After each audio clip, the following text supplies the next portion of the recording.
Hello बच्चों, let's read this question. So this question says a uniform thin rope of length 12 meter and mass 6 kg hangs vertically from a rigid support of block mass 2 kg is attached to its free end. A transverse short wave train of wavelength 6 cm is produced at the lower end of the rope.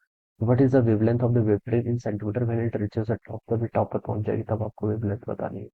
तो इस question का की concept आप क्या लिख सकते हैं यहाँ से देख की कॉन्सेप्ट ये वेव ऑन स्ट्रिंग का बेस्ड क्वेश्चन है। ठीक है, तो वेव्स लिख लीजिए। ठीक है, वेव ऑन स्ट्रिंग लिख लीजिए, फिर वेव्स लिख लीजिए। This will be the key concept of this question. ठीक है बच्चों, देखिए आपको यहाँ पर क्या बताना है, वेवलेंथ बताना है और मास इज गिवन करके। मास मतलब आपको टेंशन की हिंट गिवन करके। ठीक है, ये मान लीजिए यहाँ से आपने क्या कर रखा है, एक रोप वैसा अटैच कर रखा है। ठीक है, यहाँ पर आपने क्या कर रखा है, मास अटैच कर रखा है 2 kg का। ठीक है, ये मास आपका 2 kg का है, रोप का मास आपका 6, देखिए 2 kg तो 20 न्यूटन नीचे की तरफ रहेगा और 6 kg की आपकी यहाँ पर रोप। ठीक है, आपको बोल रखा है और क्या बोल रखा है, एक transfer short wave train of wavelength 6 centimetre produce.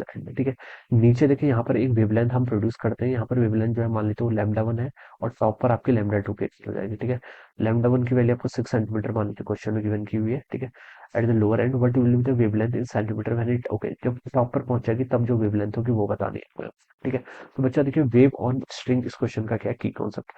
देखिए जो वेलोसिटी होती है वो किसके प्रोपोर्शनल होती है, under root T by mu के। ठीक है, तो मैं लिख सकता हूँ वेलोसिटी आपकी टेंशन के प्रोपोर्शनल है। और टेंशन बेसिकली क्या होता है, मास ही तो होता है। टेंशन क्या होगा, जितना ज्यादा मास उतना ज्यादा टेंशन होगा। ठीक है, तो यहाँ से मैं लिख सकता हूँ velocity is proportional to, simply आप मास लिख लीजिए क्योंकि क्वेश्चन में आपको मास की हिंट है। टेंशन भी निकाल सकते हैं आप। ठीक है, 2 kg में आपके यहाँ पर 20 न्यूटन की टेंशन होगी, ऊपर आपका 6 और 2 दोनों ऐड हो जाएगा तो 80 न्यूटन के इक्वल हो जाएगी। ठीक है, ऐसे भी सॉल्व कर सकते हैं। और फ्रीक्वेंसी तो देखिए हम कांस्टेंट होगी तो हम ये बता सकते हैं कि lambda it is proportional to mass. Lambda भी क्या होगा आपके मास के क्या होगा, प्रोपोर्शनल होगा। ठीक है, अंडर रूट 1/2 की पावर एम की पावर 1/2 से प्रोपोर्शनल होगा। ठीक है, तो मुझे वेवलेंथ बतानी, तो आप बस रिलेशन बताना है ना आपको, तो रेशियो निकाल लीजिए यहाँ से। ठीक है, रेशियो से आपका कांस्टेंट टर्म के लिए आपको वरी नहीं करना पड़ेगा, तो M1/M2 के इक्वल हो जाएगा। ठीक है, तो लैम्डा 1 देखिए नीचे नीचे कितनी वेवलेंथ है इसके, 6 सेंटीमीटर के equal divided by lambda 2 calculate करना है। इट इज इक्वल टू, ठीक है, अंडर रूट ऑफ M1।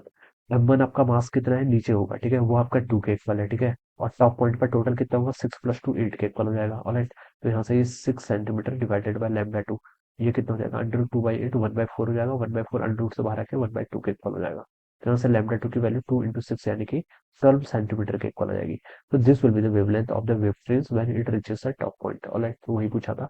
तो 12 के इक्वल होनी चाहिए जो कि थर्ड ऑप्शन पे गिवन है। Okay, so I hope you understood this concept. All the best and thank you so much.